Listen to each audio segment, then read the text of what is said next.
Hi friends, welcome to my channel art of day trading. Monday రోజు ట్రేడింగ్కి Nifty and bank నిఫ్టీలో important levels ఒకసారి check చేద్దాము. ముందుగా Nifty ఒకసారి చెక్ చేద్దాము. నిఫ్టీ ఈరోజు ఓపెన్ అయిన తర్వాత ఆల్మోస్ట్ సైడ్ వేస్గానే నడిచింది ఈరోజు ఎంటైర్ డే. 23,000ని బ్రేక్ చేసి నిఫ్టీ సస్టైన్ అవ్వలేక బిలో 23,000 లెవెల్ దగ్గర నిఫ్టీ అనేది క్లోజ్ అయింది. సో 23,025 అనే లెవెల్ దగ్గర మేజర్ రెసిస్టెన్స్ అనేది ఫామ్ అయింది. That is a bearish order block. ఒకవేళ మండే రోజు ఫ్లాట్ ఓపెన్ అయితే మాత్రం 23,025 లెవెల్ క్రాస్ అయితేనే ఫర్దర్ అప్సైడ్ మూమెంటం రావచ్చు ఇన్ నిఫ్టీ.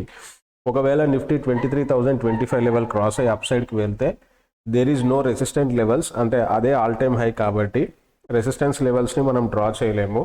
సో ఇలాంటి టైంలో మనము 23,025 క్రాస్ అయిన తర్వాత 23,050 అండ్ 23,100, 23,150 ఇలా ఎవ్రీ 50 పాయింట్స్కి 50 పాయింట్స్ ఉన్న వాల్యూని రౌండ్ అప్ వాల్యూగా రెసిస్టెన్స్ జోన్గా కన్సిడర్ చేయాలి. If at all Nifty flat open అయిన తర్వాత కరెక్షన్ వస్తే మాత్రం 22,875 is the first support and then 22,825 is the second support for Nifty.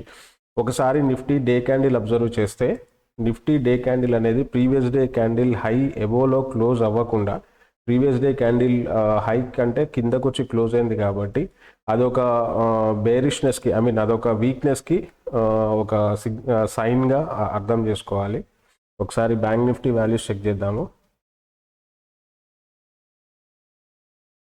Bank Nifty కూడా ఆల్మోస్ట్ ఈరోజు ఓపెన్ అయిన తర్వాత ఓపెన్ అయినప్పుడు మాత్రం అగ్రెసివ్గా అప్ సైడ్కి మూవ్ అయిన తర్వాత ఎట్ ద సేమ్ ఎక్కడైతే స్టార్ట్ అయిందో ఆ లెవెల్ వరకు కరెక్షన్ వచ్చింది. ఆ తర్వాత ఆ స్లో మూమెంటం తోటి మళ్ళీ 49,000 వరకు మార్కెట్ అనేది మూవ్ అయింది. బట్ 49,000 ఈ జోన్ ఏదైతే ఉందో 48,950 to 49,000 ఈ 50 పాయింట్ జోన్ ఏదైతే ఉందో మార్నింగ్ ఓపెన్ అయిన తర్వాత కూడా అదే లెవెల్ దగ్గర రిజెక్షన్ తీసుకుంది.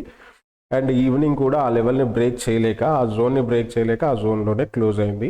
సో ఈ 49,000 అనేది మేజర్ రెసిస్టెన్స్గా బ్యాంక్ నిఫ్టీకి వర్క్ అవుతుంది మండే రోజు కూడా.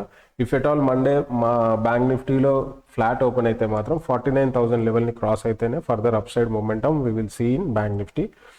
సో 49,000 లెవెల్ క్రాస్ అయితే 49,250 is the first resistance and then 49,400 is the second resistance for Bank Nifty. If at all Bank Nifty లో కరెక్షన్ వస్తే మాత్రం 48,750 is the first support and then 48,650 is the second important support for Bank Nifty. So these are the very important levels for Nifty and Bank Nifty for Monday. Thank you for watching.